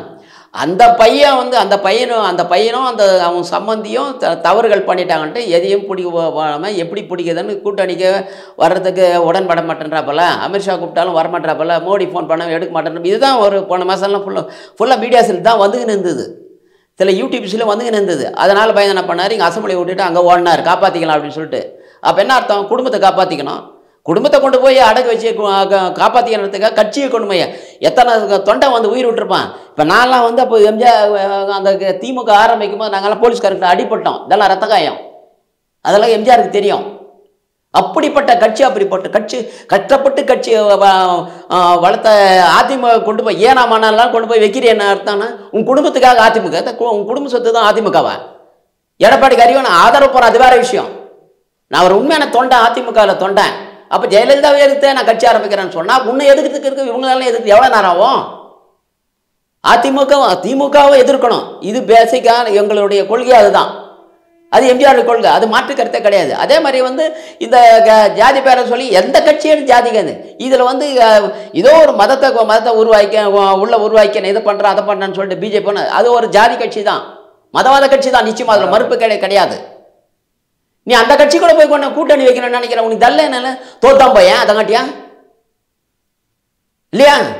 வீரங்கிட்ட நீ தைரியம் இருக்கு, நியாயக்காரனுக்கு உனக்கு தைரியம் வீரம் இருக்குன்னு சொன்னா நீ கத்தி எடுத்து எதிர்கிட்ட சண்டை போடு. நீ கத்தி எடுத்து போய் அவங்ககிட்ட கால் வச்சுட்டு நீ கையெடுத்து கும்பிட்டு எனக்கு உயிர் கொடுறான்னு சொன்னா நீ வாழ்ந்து போயிடலாம். அப்படிதான் தூக்கு பண்ணி செத்து போயிடலாம். எடப்பாடி போன்ற ஆண்டுங்களாம் நான் ஆதரவு போனாலும் பரவாயில்ல, ஆதரவு கிடைக்கலாம் கூட எனக்கு அதை பற்றி கவலை கிடையாது. நான் அதிமுக எந்த கட்சி எதிர்த்தாலும் நான் ஒரு 100 ஓட்டு வாங்கினேன். இப்போ 1 ஓட்டு வாங்க ஜெயிச்சு வழங்குறான். நான் 100 ஓட்டு வாங்கினான்னு பெரிய விஷயம் தானே. நான் எம்ஜிஆர் கொள்கையை வளர்க்கணும் தானே ஆசைப்படுறேன். அவர் ஆட்சி கொண்டு வரங்க, வருமா வரலையா அது வேற விஷயம். நான் அதனால் புதுசாக ஆரம்பித்தவங்க கட்சிக்கு எமங்காலி விமர்சனம் பண்ணலை. அவங்ககிட்ட போய் நிற்கணும்னு ஆசை கிடையாது, எவங்கிட்ட நிற்க ஆசை கிடையாது. ஆனால் அதிமுகன்றது எம்ஜிஆர் தொடக்கப்பட்ட கட்சி, அந்த கட்சி வரணும்னு. எடப்பாடி வந்து சிஎம் உட்காருனா வேற எவனா அந்த உட்காரணும்னு எங்களுக்கெல்லாம் அந்த ஆசை கிடையாது. அவங்களுக்கு என்ன ஒரே நோக்கம், ரெட்டையில வேணும். அதிமுக இந்த 2 லேபிள் தான் இருக்கணும். மீதி எத்தனை தெருவில் தான் நிற்கணும் அவங்க. ஸோ அதை பற்றி 2 தூக்கிட்டா என்ன பண்ண முடியும்? ரெட்டையிலே பிடிக்கிடுவாங்க. அப்போ வந்து அதிமுக அடிப்படைன்ற நோக்கத்தில் தான் அதை காப்பாற்றிக்காக தான் இவர் எடப்பாடி ஜால்ரா அடிக்கிற. இதுதான் இவ்வளவு தூரம் இவ்வளோ பேரும் வந்து அந்த அம்மாவே கட்சியும் விமர்சனம் பண்ண, எம்ஜிஆரும் விமர்சனம் பண்ணுறாங்க. விமர்சனம் பண்ணி வாய முடியணும். உனக்கு வெக்கம் ஏனமானல்ல? பெத்த தாய் தகப்பனையே வந்து விமர்சனம் பண்ணுறான் எதிர் வீட்டுக்காரன் ஒருத்தன் சொன்ன விட்டு கொடுக்கலாமா நீ?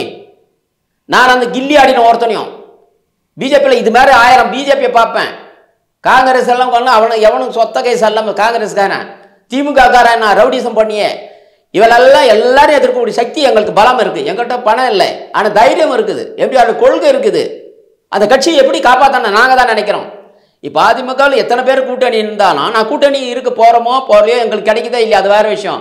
ஆனால் வந்து அதிமுகன்ற கட்சியை வந்து எம்ஜிஆர் வளர்த்தாருன்றதுக்காக அந்த கட்சிக்கு ஆதரவு கொடுத்து அதனுடைய கௌரவத்தை காப்பாற்றணும், அவருடைய கொள்கையை காத்தணும், தோத்துடக்கூடாதுன்றதுக்காக தான் நாங்கள் இப்போ தான் திமுக தோத்து திமுக ஏன் ஆட்சிக்கு வந்தது? ஸ்டாலின் முதலமைச்சரா?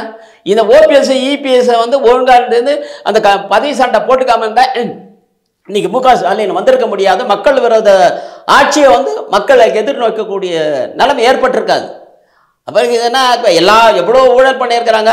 ஒருத்தர் ஒரு வக்கீல் ஒருத்தர் எனக்கு ரொம்ப பெஸ்ட் ஃப்ரெண்ட் ஹைகோர்ட்டில், அவருக்கு ஒவ்வொரு டிவிக்கும் பேட்டி கொடுப்பாரு. அவர் என்ன பேட்டி கொடுக்குறாரு, 98.5% தேர்தல் காலத்தில் திமுக கொடுத்த வாக்குறுதிகள் நிறைவேற்றவில்லை அப்படின்னு சொல்லிட்டு சொல்கிறார்.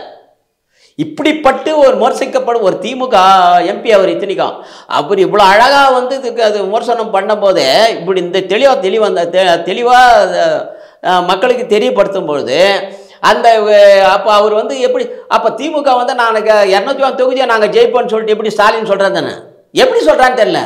ஒரு கொலகாரன் கட்சி எடுத்துக்கிற 10 பேரை கொண்டுட்டவன் நான் வந்து நான் தான் தலைவன் சொல்லிட்டு சொல்கிற மாதிரி இது இந்த திமுக பேசுறது, மு க ஸ்டாலின் பேசுறது. குடும்ப அரசியலை தூக்கணும், இருக்கக்கூடாது, எந்த கட்சியிலுமே இருக்கக்கூடாது. எங்கிட்ட குடும்ப அரசியல்லாம் கிடையாது, குடும்ப அரசியல் இருக்கக்கூடாது. தொண்டெல்லாம் தொண்டை தான் கட்சி அது. அதனால் இவங்க அதிமுக தொண்டை எனக்கு அந்த அளவுக்கு கோவம் இமோஷன் வருது. நான் எவ்வளோ அடக்கணும்னு பார்க்குறேன், என்னால் முடியல. ஏன்னா நாங்கள்லாம் அந்த அளவுக்கு வந்து 72 அடிப்பட்டோம், மெரிப்பட்டோம், கஷ்டப்பட்டோம். அதனோட வருது எப்போ வந்து வெயிலில் மழையில் கஷ்டப்பட்டு அந்த பயிரை வளர்த்து அறுவடை கொண்டு போனால் அதில் அந்த நெல்மணிகள் எடுக்கிறவனுக்கு அந்த உழவனுக்கு தான் அதனுடைய கஷ்டங்கள் தெரியும். அதை வாங்கி போய் வியாபாரம் பண்ணுறோம் அவனுக்கு தெரியாது, அது வாங்கி பயனடையும் அவனுக்கு தெரியாது. ஸோ அது மாதிரி தான் அது அதிமுக. அது மாதிரி தான் நிறைய பேர் வயிறஞ்சிட்டு இருக்கிறாங்க. இப்போ எனக்கு பதிவெல்லாம் வருது, இதெல்லாம் மீடியாவில் கண்டு எந்த மீடியாவை தூக்கு, எந்த மீடியாவை கேட்டால் நான் பணம் கொடுத்தா போடுறேன், பணம் கொடுத்தா செய்யறேன். இப்படி இது என்ன அர்த்தம்? இதோ ஒரு சில 1-2 விரல் விட்டுற அளவுக்கு யூடியூப்பு தான் போடுறாங்க. ஸோ அதையும் மடக்கிறாங்க, ஆளுங்கட்சி மறக்குது. அதுவும் டிவி எடுக்கிறவங்க என்ன பண்ணுறாங்க, நாளைக்கு அதிமுக வந்துட்டாங்களே நம்மள என்ன பண்ணாங்களோ அவன் அங்கே பயப்படுறான். ஸோ எதுக்கும் பத்திரிக்கை தர்மத்தை காப்பாற்றக்கூடிய 1-2 சேனல் டிவி தைரியமாக இயங்கினா தான் தமிழ்நாட்டில் ஒரு ஆட்சியை கொண்டு வர முடியும். ஆனால் மீண்டும் சொல்கிறேன், பிஜேபிக்கு பயந்து தான் இவங்க எல்லாத்தையும் வாயை மூடிட்டு இருக்கிறாங்க. நாங்கள்லாம் போட்டு கிழிக்கிறோம். அவன் அண்ணாமலையாக இருந்தாலும் சரி, அவன் மோடியாக இருந்தாலும் சரி, அமித்ஷா இருந்தாலும் சரி, இல்லை எல் முருகனாக இருந்தாலும் சரி. அவன் எல் முருகன் தான் லூஸ் முருகன். அவன் எப்படி சொல்கிறான், அவன் எவ்வளோ தைரியம் இருக்கான். நான் அதிமுக போடா, வெளியே போடான்னு, உன்னால் முடிஞ்சா பார்த்துக்கடா போடான்னு. லட்சக்கணக்கில் தொண்டா இருக்கிறான்ல, எதிர்க்க மாட்டானா? அந்த தைரியத்தை வரலன்னா இவங்களே தொண்டர்களே ஒரு கோழத்தனமாக இருக்கிறாங்க. என்ன பண்ணுறது, தலைமை இருக்குது, நம்ம ஆட்சி கொண்டாடுறதா இப்படி தலைமை அப்படின்ற ஒரு கேள்வியே வந்து தொண்டர்கள் மீது ஒரு மிகப்பெரிய ஒரு கொஸ்டினாக இருக்குல்ல. இப்போ எடப்பாடியை நம்புறதா, ஓபிஎஸ்ஐ நம்புறதா, சசிகலாவை நம்புறதா, தினகரனா நம்புறதான்றதே ஒரு பெரிய கன்ஃபியூஷனாக இருக்குல்ல அதிமுக தொண்டர்கள் மத்தியில். தொண்டர்கள் வந்து ஒரே தொண்டர் எம்ஜிஆர்கள் விசுவாசி, அது எந்த அணியில் இருந்தாலும் சரி, அவங்க எல்லாமே ரெட்டை இலை எங்கே இருக்குது அதுதான் முக்கியம். ரெட்டால போயிட்டா உங்க தொண்டர்கள் எப்படி வேணா நினச்சிக்கலாம். ரெட்டால இருக்குன்னா அதை எடப்பாடி தலைமையில் இருக்குதான்றதெல்லாம் நம்ம பார்க்கக்கூடாது. முதல்ல அந்த எம்ஜிஆர் உருவாக்கப்பட்ட ரெட்டால அந்த அதிமுகன்ற கட்சியை தான் வந்து தொண்டன் எல்லாம் வந்து அது சசிகலா குரூப்பில் இருந்தாலும் சரி, தினகரன் குரூப்பில் இருந்தாலும் சரி, ஓபிஎஸ் குரூப்பில் இருந்தாலும் சரி, இந்த மாதிரி மாறுபட்டு எம்ஜிஆர் கொள்கைக்கு மாறுபட்ட அந்த அணியில் இருக்கான்னு சொன்னால் அவன் உண்மையான அதிமுகவனாக இருக்க முடியாது. எம்ஜிஆருடைய உண்மையான தொண்டனாக இருக்க முடியாது. இப்போ நீங்கள் சொல்கிறீங்க இல்லையா, அதெல்லாம் எந்த காலத்தில் உருவானது? ஜெயலலிதா அதிமுக தலைமையேற்ற பிறகுதான் சசிகலாவுடைய குடும்பங்கள் இவங்களுக்கெல்லாம் ஒரு ஆதரவு கொடுத்து ஒரு முக்கியமாக ஒரு ரொம்ப நீனன்ட்டு கொடுத்ததுனால தான் இந்த அளவுக்கு அவங்க போய் பிரிஞ்சு போனாங்க.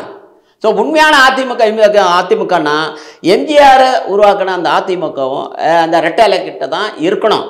நம்ம வந்து எடப்பாடி வரணும், எடப்பாடி வரணுங்க அது வரணும், இந்த மாதிரி எல்லாம் பிற்போக்கு எண்ணங்கள் வச்சுருந்தா அதிமுக இப்போ எடப்பாடி வந்து சிஎம் ஆக முடியாது. அவன்ற அந்த கட்சியே அடிப்படும், பிரிவினை ஏற்படும் இல்லையா? என்னை பொறுத்த வரைக்கும் துரத்தி அடிப்பேன். எடப்பாடி இருந்தாலும் எவனா இருந்தாலும் துரத்தி அடிப்பேன் நான். அப்போ நீ எடுத்துட்டல என்ன பண்ணுற, ஒன்றுமே கிடையாது. என்ன இருக்கு, எல்லாத்தையும் விட்டுட்டல்ல. அடுத்து அதனால் இவங்க 2 பேர் இப்படி இருக்க தொட்டு தான் ஒரு நடிகன், சாதாரணவன் ஒருத்தன் நடிகன் 5 பைசா பிரயோஜனம் கிடையாதுங்க. அவன் ஒரு கட்சி ஆரம்பித்து இங்கே உள்ள வந்து பார்க்கணும், நான் ஆட்சி பிடிப்பேன். அவன் சின்ன எம்ஜிஆர் தான் சொல்றாரு, எம்ஜிஆர் மாதிரி ஆட்சி பிடிப்பாருன்னு சொல்லிட்டு ஆதவர்ஜனா வந்து பேசுறாரு அதே ஒரு மேடையில். வெளிப்படையாக சொல்கிறான், அவன் நடிகை விஜயனுக்கு அது தாமாக கட்டமயிரை கூட பிடுங்க முடியாது. வெளிப்படையாக சொல்கிறேன், இந்த வார்த்தையை நீங்கள் பதிப்பான், கட்டமயிரை கூட பிடுங்க முடியாது. நான் கேட்குறேன், என்ன பண்ண, நல்லா படித்த அதில் இருக்கக்கூடிய கட்சிக்காரன் இளைஞர் காலேஜ் ஸ்டூடெண்ட்டு சொன்னேன். சரி, விஜய் வந்து படத்துக்கு வந்து என்ன பண்ணித்தாரு, என்னென்ன பணிகள் பண்ணியிருக்காரு, இவர் ஏன் இப்படி இருந்தார், 2000 ஒரு கார் ஒன்று வாங்கினார்ல, இம்போர்ட் பண்ணார் வெளியில், அதுக்கு வரி கட்டலையே, இந்த லட்சத்தில் இருக்குது சுப்ரீம் கோர்ட் காரியம் பண்ணி, இதெல்லாம் தொண்டனுக்கு தெரியாதான்? யார புஷி ஆனந்த் அவர் வந்து பாண்டிச்சேரியில் அந்த இது பிராண்டி இதெல்லாம் வித்துட்டு அவர் பெரிய ஆள் வச்சு ஒரு 2 வார்த்தை பேச தெரியல. அந்த கட்சி தலைவன் சொல்கிறான். அந்த நடிகை விஜயனுக்கே வந்து நானும் சாதாரண பேசுகிறேன், தப்போட பேசுகிறேன். 4 வார்த்தை ஒரு விஜயில் ஒரு படம் 2 படம் நான் பார்த்துருக்கேன், இல்லைன்னு சொல்ல வரல. அந்த கட்டத்தோட அந்த சினி ஃபீல்டோட சரி அந்த இதில் வந்து எப்படியெல்லாம் வசனம் பேசினேன். அந்த வசன ஸ்டைலில் கூட வார்த்தை உபயோக தெரியல. ஒரு தமிழக வெற்றி கழகத்தினுடைய கட்சி தலை விஜய்க்கு பேச தெரியலன்னா அப்புறம் நீ எப்படி அரசியல் நடத்துவேன்? உன் தொண்டை பொறுப்பே வர்றது நினச்சி அது வேற விஷயம். நீ வந்து இது நடத்தும் போதே வந்து உனக்கு உன் ஆளுங்க தவறு செஞ்சு அதை கண்டிக்க முடியலையே. எவ்வளோ பேட்டி பார்க்கணும், எவ்வளோ யூடியூப்புக்காரன் கிழிக்கிறான். வரலாமா அந்த மாதிரிலாம் வந்து என்ன பண்ண? சும்மா சொல்லிக்க, நான் கூட சொல்லிக்கலாம். எல்லாம் வந்து தமிழ்நாட்டில் எத்தனை கட்சி இருக்குதோ அத்தனை கட்சி நான் சிஎம் ஆகிறேன், நான் சிஎம் ஆக போகிறேன், என் கட்சி போட்டு எல்லாருமே சொல்லிக்கலாம். ஆனால் ஒருத்தன் தானே வர முடியும்? மக்கள் எப்படி ஓட்டு போடுறது? நீ கொடுக்குறியா பணம் வாங்கிக்கிறான், நீ கொடுக்குறியா பணம் வாங்கிக்கிறான். எத்தனை ஓட்டு போடுறான்? ஒரு ஓட்டு தானே போடுறான். இல்லை எலெக்ஷன் கமிட்டியா யார்கிட்ட ஓட்டு வாங்கினியா காசு வாங்கினியா அத்தனை ஓட்டு போடுறான்னு சொல்கிறானா? அதே மாதிரி தான் அங்கே இந்த கனவெல்லாம் விட்டுருணும். நான் சில அந்த விஜய் ரசிகர்லாம் என்கிட்ட பேசுவாங்க. விஜய் ரசிகர் மாட்டா, எல்லா கட்சியில் ரசிகரும் என்கிட்ட பேசுவாங்க, பேசாமல் போக மாட்டாங்க. நான் திட்டினா கூட சரி. ஏன்னா என்ன நான் சொல்லுவேன், உங்கள் தலைவர் பரப்புன்னு சொன்னேன்னா, இல்லை தலைவர் உங்களை பார்த்துட்டு தான் போகணுன்னு ஒரு ஆசைன்னா. ஸோ அது என்ன காரணம்? அது எம்ஜிஆர் ஒரே ஃபோக்கஸ். அதுதான் எம்ஜிஆர்னா அவர் ஒரு உண்மையான ஒரு மாயன்னு சொல்ல முடியாது. அது ஒரு உண்மையான ஒரு சுவாசமுள்ள ஒரு காற்று. அந்த காற்று பயணிக்க தெரியணும். எம்ஜிஆர் பேர் உபயோகப்படுத்தலைன்னா அதிமுக வந்து அடுத்த இது எலெக்ஷன் வர்றது ரொம்ப ரொம்ப கஷ்டம், வருத்தப்பட வேண்டிய விஷயம். அதனால் வந்து இவர் விஜய் வந்து நான் எம்ஜிஆர் மாதிரி செய்யணும்னா ஒன்றும் பண்ண முடியாது. என்ன சொல்லணும்? உண்மையிலே மக்களுக்கு பணியாற்ற என்ன சொல்லணும்? காமராஜர் இதை செஞ்சாருங்க, எம்ஜிஆர் இதை செய்யணும், எங்களால் அவரால் அவர் மாதிரி ஆக முடியாது, அவங்க செஞ்ச பணியில் கொஞ்சம் செய்யறோம் அப்படி சொன்ன பரவாயில்ல. அப்போ என்ன இந்த வார்த்தைகளை அவனை அழிச்சிட்டாங்கன்னு அர்த்தம். இளைய காமராஜர் அடுத்த எம்ஜிஆர் இதுதான் உங்களோட டைட்டில். ஒன்றும் பண்ண முடியாது. நான் கேட்குற சினிஃபீல்டில் நடிக்கும் போது நீ படம் நடிக்க வந்தேன் என்னவோ படம் இந்த விஜயகாந்த் கூட ஃபஸ்ட்டு படம், அந்த ஃபஸ்ட்லேருந்து ஒரு எம்ஜிஆர் படத்தில் ஒரு சில்லியோ வந்து ஒரு படத்துலையோ இல்லை ஒரு காமராஜர் ஒரு சில படத்துலையோ அது மாதிரி தொடர்ந்து கொண்டா கூட ஒரு ஆர்வம் இருக்குது. நீ ஒன்றுமே இல்லாத கட்சி அப்புறம் திடீர்னு நோண்டிய உடனே அவருக்கு கண்ணாடி போட்டு ஒரு தொப்பியை மாட்டி நான் எம்ஜிஆர் மாதிரி இருக்கிறேன் இப்படி இருக்குன்னு சொன்னேன். எவனா முட்டாளமனா? அறிவு சிந்தனும் அறிவுபூர்வமாக சிந்திக்கிறவன் படித்தவன் படிக்காம நிறைய சிந்திப்பான். நீ திடீர்னு வந்து கட்சி அனுப்பி நான் எம்ஜிஆர் எவனா காரி துப்பான் மூஞ்சில். அதை தொடச்சிக்கிறது கூட விஜய்க்கு கையில் துணி இருக்காது. அவெல்லாம் ஒரு மனுஷனா? அந்த ரசிகர்களை என்கிட்ட பேச நான் சொல்லுவேன், உங்கள் தலைவர் நிறைய சம்பாதிக்கிறாரு, ஒரு நாளைக்கு ஒரு 1000 பேருக்கு சாப்பாடு போட சொல்லு. அது அவங்க அப்பா அம்மாவுக்கும் குடும்பத்துக்கும் ஒரு பாரம்பரிய ஒரு என்ன சொல்கிறது, அவங்க 7 ஜென்மத்துக்கு ஒரு புண்ணியம் கிடைக்கும் நான் சொல்லியிருக்கிறேன். ஒரு சில பேர் என்னை ரிக்வெஸ்ட் பண்ண சொல்லுவேன், நான் சொல்கிறேன் வாய்ப்பு கிடைக்கும் பார்க்கணும் சொல்கிறேன்னு சொல்லுவாங்க. ஸோ இது நம்ம எதை செய்யணும்? நான் வந்தேன்னு சொன்னால் எனக்கு பல கொள்கைகள் இருக்குது.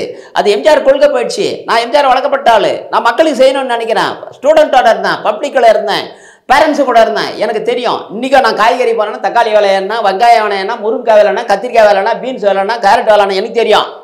இதே விஜய்க்கு தெரியுமா? ஒரே விஷயத்தை ஒன்று புரியுற மாதிரி சொல்கிறேன். இவங்க ஒரு நாளாவது இந்த விஜய்ன்றவன் மெட்ரோ ட்ரெயினில் பயணிச்சிருப்பானா? எல்லா அரசியல் கட்சி தலைவர்னு சொல்கிறேங்க, அவன் மட்டும் இல்லைங்க. பிஜேபியில் இருக்கிறவன், திமுக காங்கிரஸில் எவனாவது ஒரு கட்சி தலைவன் வந்து முக்கிய பொறுப்பில் இருக்கிறவன் வந்து மெட்ரோ ட்ரெயினில் பயணிச்சிருக்கானு கேளுங்க. நான் டெய்லி ட்ராவல் பண்ணுறேன், மக்களோட பயணிக்கிறேன். பார்க்கும் போது என்ன சொல்ல தெரியுங்களா? நாங்கள் எம்ஜிஆரை பார்க்குறோன்றோம். வெளிப்படையாக சொல்கிறேன். எடப்பாடி பார்த்தா இந்த போராம்பா திருடான்றோம். நான் காதில் கேட்குறேங்க. ஆனால் வருத்தப்படக்கூடியன்னு முதல் நாள் என்னால் முடிஞ்ச வரைக்கும் பார்க்குறேன்.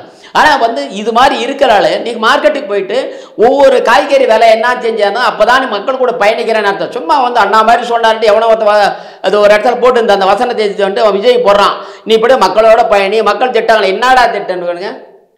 காய்கறி வேலை தெரியல உனக்கு, நீ என்ன திட்டத்தை பண்ண போற, நீ என்ன பண்ண முடியும்? அவங்க சொல்றதை நீ அப்படியே திருப்பி பண்றதா?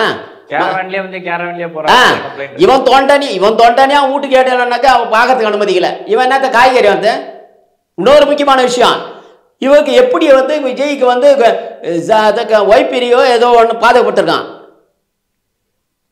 விஜய் ஸ்டேட்டஸ் என்ன? அவன் ஒரு நடிகன், தமிழ்நாட்டு வரைக்கும் தான் குண்டு ஷர்ட்டில் குதிரை ஓட்டுறான். ஆனால் இந்த சாதாரண விஸ்வநாதன் உலகம் ஃபுல்லாக பார்க்குறான். எம்ஜிஆருக்கு அடுத்தபடி வேடிக்கையான விஷயம் அது. ஃபேஸ்புக்கெல்லாம் பாருங்கள் இல்லையா? இப்படி இப்படி ஒரு இப்படி நம்ம மக்களோட பயணிக்கணும். அது பேசிக்காகவே அந்த எண்ணங்கள் வரணும். ஆனால் ஒன்றுமே இல்லாமல் இது கொண்டா அதை செய்வோம் அதை செய்யணும். பணம் இருந்துட்டால் எல்லாத்தையும் புரட்டி எடுத்துட முடியும், சாதிக்கலான்னு மாட்டேங்க. அது ஒரு முட்டாள்தனம். அது எல்லா கட்சியிலுமே சொல்கிறேன். அதில் இது மறைமுகமாக அவங்க விஜய் கட்சி கூட கூட்டணி கூட நினைக்கிறாங்க. ரொம்ப கேவலமாக இருக்குதுங்க இது. எப்படியாப்பட்ட அதிமுக கட்சி இவங்ககிட்ட கூட்டணிக்கணும், அவங்ககிட்ட கூட்டணிக்கணும், அவங்க சேர்க்கலான்னு சொல்கிறது அந்த கட்சியை அசிங்கப்படுத்துகிற வேலை. இதெல்லாம் பார்த்து முதல்ல வருத்தப்படுறது, அதை சரி பண்ணணும்னு நினைக்கிறது எம்ஜிஆர் மக்கள் கட்சி மட்டும்தான். இந்த தமிழ்நாட்டை ஏகப்பட்ட எம்ஜிஆருடைய ரசிகர் இருக்காங்க, தொண்டர்கள் இருக்கிறாங்க, பக்தர் இருக்கலாம். இவங்கெல்லாம் சிந்திக்கணும், ஒவ்வொருத்தரும் சிந்திக்கணும். யார் எந்த கட்சியும் இப்போ அதிமுக எம்ஜிஆர் பாணி எம்ஜிஆர் கொலை வழக்க நோக்கத்தில் போதுன்றா சத்தியமாக கிடையாது. அவங்க ஒரே நோக்கம் ஊழலேருந்து பிரச்சனைகளை காப்பாற்றிக்கணும் அப்படின்னு தான் நினைக்கிறாங்க. ஆனால் எம்ஜிஆர் மக்கள் கட்சி அந்த மாதிரி நினைக்கல. அந்த கட்சி ஆட்சிக்கு வரணும். அது போல் பழைய அவங்க மேலே இருக்கிற அந்த கருப்பு புள்ளிங்கெல்லாம் எடுக்கணும்னு தான் நாங்கள் முயற்சி பண்ணுறோம். எல்லாத்தையும் விட்டுட்டோம். ஆனால் அந்த கட்சியை எப்படி காப்பாற்றுறது தான் நாங்கள் நினைக்கிறோம். ஆனால் இவங்க அந்த அதிமுகவுக்கு உயர்மட்ட நிர்வாகிகள் யாரை நீங்கள் எடுத்தாலும் ஒரு உதாரணம் காட்சி, இந்த உதாரணத்தை அதிமுகவில் யாரையுமே காட்ட முடியாது. அவங்களால பயன் அடைஞ்சவங்க நிறைய பேர் இருக்கிறாங்க. இன்ஜினியரிங் காலேஜ் வச்சுருக்காருங்க, எல்லா காலேஜ். அவங்கெல்லாம் எதை பற்றி கோடி கோடியாக அவங்களும் ஒரு பக்கம் தன்னை பாதுகாப்புன்னு நினைக்கிறாங்க. அவங்களுக்கு ஒருத்தராவது இந்த எஜுகேஷன் இன்ஸ்டியூட் நிறைய பேர், அதை பேர் சொல்ல விரும்பலான்னு இவங்கெல்லாம் எம்ஜிஆருடைய கொள்கை இது மாதிரி இருக்குது, அவங்க இது கீழ் மட்டத்துக்கு போயிட்டுருக்கு, அந்த கட்சியை காப்பாற்ற இன்னும் ஒருத்தருக்குமே கிடையாது. அவனுக்கு ஆளுங்கட்சியில் இருக்கிறனா யாராவது சீஃப் மினிஸ்டர் மந்திரி கூப்பிட்டு ஒரு விழா நடத்திக்கணும். ஏன்னா இவங்க சேர்த்து வச்சுக்கிற பணம் ரைடு பண்ணக்கூடாது பாரு, அதுக்காக காப்பாற்றிக்கணும். எங்கள்கிட்ட எதுவுமே கிடையாது. நாங்கள் அப்படியே என்ன சொல்கிறது, நான் இப்போ நாடோடி மாதிரி தான். அவர் பேரை ஒரு படத்தை வச்சுக்கின்னு ஒரு பண்ணிக்கின்னு நாங்கள் ஒரு இது பண்ணணும்னு நினைக்கிறேன். நாங்கள் எல்லா இடத்துலையும் பார்த்து எங்களை யாரும் சோதிக்க போகிறது கிடையாது. அதனால் நாங்கள் போட்டு யார்கிட்ட போயிட்டு டொனேஷன் கேட்டு அந்த கட்சியை வளர்த்தணுன்ற அவசியம் கிடையாது. எங்களால் முடிஞ்ச வரைக்கும் அந்த கட்சியை காப்பாற்றணும், மீண்டும் எம்ஜிஆர் ஆட்சி கொண்டு வரணும். ஆனால் என்னை பொறுத்த வரைக்கும் முடிவாக சொல்கிறேன், பிஜேபியோட கூட்டணி போனது நல்லா. இதில் இப்போ நாங்கள் சொற்ப ஓட்ட 2000 ஓட்டு 1000 ஓட்டில் தானங்க தோக்குறாங்க. அது ஏன் சிறுபான்மை கட்சி இருந்தாக்கா எல்லாரும் இருக்கிறவனைய பண்ண மாட்டானா? இதில் எத்தனை அதிமுக தொண்டர்கள் அப்புறம் பக்தர்கள் இவங்கெல்லாம் ரசிகர்கள் கொஞ்சம் மனசு விட்டு வேறு வேறு கட்சி போகணும் இல்லையா? ஏதோ ஒரு கட்சி புது ஒரு கட்சி ஒரு 5 ஓட்டு போச்சா நம்ம எடுப்பு தானே. இதை பிடிக்கணும். ஐயா இப்படி வா இப்படி பண்ணு, இப்படி வா, நடந்தெல்லாம் நடத்த போட்டேன், இனிமேல் பார்த்துக்கலாம் அப்படின்ற மாதிரி ஒரு மனப்போக்கு வரல. நான் மேலே இருக்கீங்கன்னு சொன்னால் என்ன அர்த்தம் இல்லையா? இவ்வளோ பேர் ஒரு கட்சியை உருவாக்கின ஆளுங்களே விமர்சனம் பண்ணுற வேடிக்கை பார்க்குறான்னு இது ஒரு கேவலமான புத்தி. அதாவது என்ன சொல்லுங்க, தன்னோட தாய் இந்த பாஞ்சாலி போது கிருஷ்ண பகவான் இந்த சேலை கொடுத்தாராமே, அந்த மாதிரி கதையாக தான் இப்போ இருக்குது. அதை ஒரு சேலை கொடுத்து அந்த கட்சியை காப்பாற்றின எண்ணம் யாருக்கும் இல்லை. ஆனால் எம்ஜிஆர் மக்கள் கட்சி திரௌபதிக்கு ஒரு சேலை கொடுத்து மானபங்கம் பண்ணும்போது அதை காப்பாற்றுன்றது வழியில் தான், அந்த கொள்கையில் தான் நாங்கள் எம்ஜிஆர் மக்கள் கட்சி பயணிச்சிட்டு இருக்குது. இவ்வளோ நாள் உங்களை பொண்ணா நேரத்துக்கு பகிர்ந்து. தேங்க்யூ. வணக்கம். நன்றி. வணக்கம்.